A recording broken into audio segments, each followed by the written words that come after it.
Welcome back to another technical deep dive here in the Debug Zone. Today we're tackling a big question and breaking it down with insights from other users. Hopefully this clears up some misconceptions and helps you get the answer you need. So buckle up, stay a little curious, and let's jump right in.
And that's a wrap.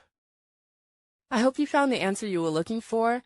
If you did, take a second to hit that subscribe button. It really helps out.